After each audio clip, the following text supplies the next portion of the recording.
Bonjour à tous, dans cette vidéo on va corriger ensemble un exercice de l'interféromètre de Michelson, cette fois-ci réglé en coin d'air. Donc on nous explique que les miroirs d'un interféromètre de Michelson font entre eux un angle pi sur 2 plus alpha, qu'ils sont éclairés par une source monochromatique et qu'on observe les interférences grâce à une lentille convergente qui fait l'image du miroir M'1 finalement sur l'écran. Et donc on nous demande dans un premier temps de déterminer la relation entre D', D' et F'. Donc on peut déjà expliquer que la lentille convergente, la lentille L, conjugue A et A'. Donc on peut écrire une relation de conjugaison qui est que 1 sur OA' moins 1 sur OA est égal à 1 sur F'. Autrement dit, avec OA' qui est rien d'autre que D', OA qui est rien d'autre que moins D, attention au signe, on en déduit que 1 sur D' moins plus 1 sur D de fait égale 1 sur F'. Et donc on a une relation très simple qui va être que D', on peut le faire encore en une étape, 1 sur D' égale 1 sur F' moins 1 sur D.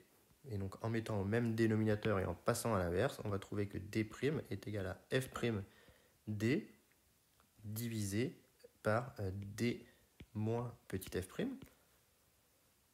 Donc ça c'est la relation entre D', D et F'. Et on veut le grandissement. Eh bien, le grandissement gamma, on sait que c'est OA' sur OA. C'est donc ici égal à D' divisé par moins D. Et donc D' divisé par moins D fait bien moins F' sur D moins F'. Donc on retrouve bien la relation de grandissement, qui ici en fait est une relation de grandissement dite de Newton par rapport à la position au foyer. Alors ensuite on nous dit qu'on appelle P un point de M'1 repéré par AP égale X, et P' son image repérée par X' sur l'écran. On nous dit que l'épaisseur du coin d'air s'écrit alpha X, et on nous demande de l'exprimer en fonction de X', alpha, D et F', donc c'est pas très compliqué. On a epsilon égale alpha X, et X c'est égal à A', P',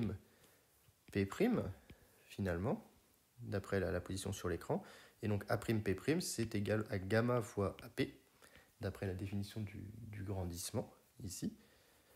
Et donc, c'est donc égal à moins F' sur D moins F' fois AP, qui est petit x. Ça, c'est X', pardon. Donc, on a le lien entre X' et X. Et enfin, on sait que epsilon, c'est alpha X. Donc, il suffit de renverser cette expression pour obtenir que epsilon, c'est égal à moins X' fois D moins F' sur F'. Donc ici, le signe moins n'est pas gênant dans la mesure où sur le schéma proposé dans l'énoncé, X' est négatif, donc il n'y a pas de problème. Donc on nous dit qu'on rappelle que la différence de marge s'écrit delta égale 2E en déduisant l'intensité sur l'écran, l'abscisse X''P de la frange brillante d'ordre P et l'interfrange. Donc ici on a interférence entre des ondes synchrones et cohérentes.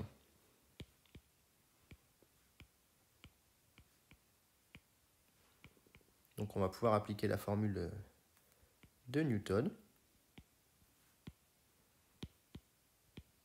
Donc on a la formule de Fresnel, n'importe quoi, qui nous dit que I de X' va être égal à 2I0 facteur de 1 plus cosinus 2pi sur lambda 0 fois delta de X', avec delta de X', qui est égal à 2 epsilon, et donc moins 2 X' facteur de D moins F' sur F'. On aboutit à I de X', qui est égal à 2I0 facteur de 1 plus cosinus 2pi sur lambda 0 fois delta de X'. Ici, alors le moins, je peux l'enlever dans la mesure où cos x est égal à cos moins x. Et donc voilà ce que j'obtiens comme expression de l'intensité sur l'écran. Et donc on me demande la position des maxima, et X''P de la frange brillante. Et donc on a des franges brillantes lorsque le cosinus est égal à 1.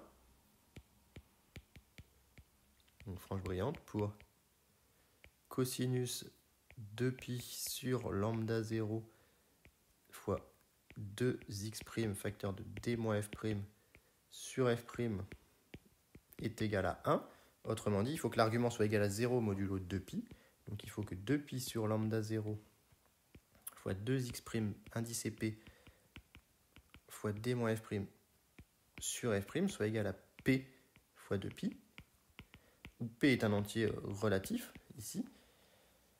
On peut simplifier par 2pi, et on obtient la position des franges brillantes, c'est x'p, qui est tous les multiples de p fois lambda 0 sur 2 alpha. Alors j'ai perdu le alpha, je vais le remettre. Je l'ai perdu depuis où? Je l'ai perdu depuis un petit moment, j'ai l'impression. Je l'ai perdu depuis ici. Alors attention, corrigez avec moi. Là, il manque un alpha.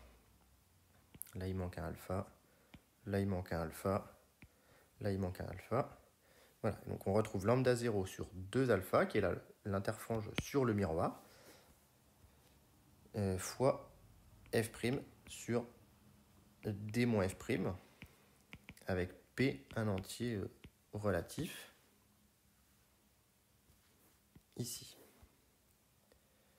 Voilà, et donc on peut en déduire l'interfrange. L'interfrange, c'est x' p plus 1 moins x' p, et donc on tombe sur lambda 0 sur 2 alpha fois f' sur d moins f'. Alors, c'est tout à fait cohérent ce qu'on trouve. Encore une fois, le lambda 0 sur 2 alpha, ça c'est l'interfrange sur l'écran. Et ce qu'on trouve à côté, le f' sur d moins f', c'est rien d'autre que la valeur absolue du grandissement. Donc tout est cohérent à ce niveau-là. I' égale gamma fois i. Donc maintenant, on me donne des valeurs numériques. On me dit que f' égale 25 et d vaut 27. Que vaut le grandissement, sachant que l'interfrange est de i égale 2,6 cm sur l'écran. En déduire l'angle petit alpha, donc on y va. Donc on a d égale alors 27 cm et f' égale 25. Donc gamma égale, on avait trouvé moins f' sur d moins f', donc moins 25 sur 2. Donc ça fait moins 12,5, donc on a que i écran égale 2,6 cm, donc on peut en déduire que i sur le miroir est égal à i écran sur la valeur absolue de gamma. Donc ça, c'est pas très difficile à calculer.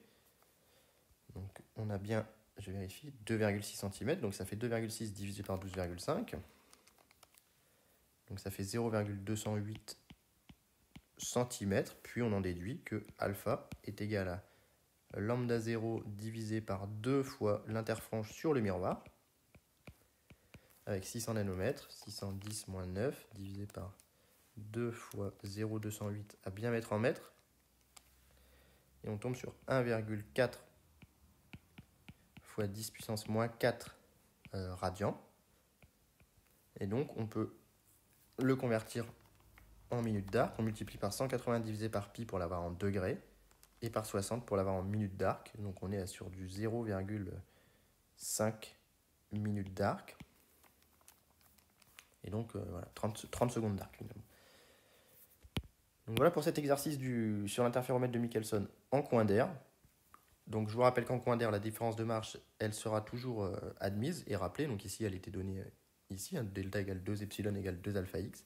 Et ensuite, souvent, on a besoin d'utiliser une petite relation de grandissement pour relier l'interfrange sur l'écran et celle sur le miroir, pour ensuite en déduire l'angle, par exemple, entre les miroirs. Donc voilà pour cette correction, j'espère que ça vous a aidé, et s'il y a des questions, mettez-les en commentaire.